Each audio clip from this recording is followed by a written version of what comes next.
So now you're in Scott's directory. You can look for businesses a couple of different ways. In this video, I'm going to show you how to find businesses in a specific community.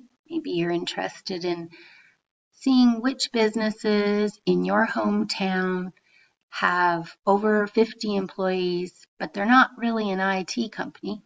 Just to give you an idea of what it might be like to be the IT person at a medium-sized company.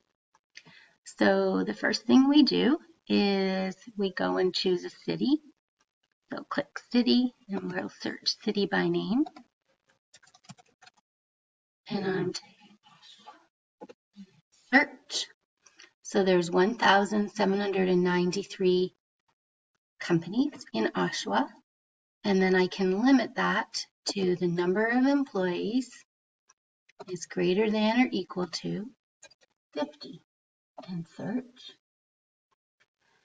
And then what that will do is bring up a list of all the companies with over 50 employees.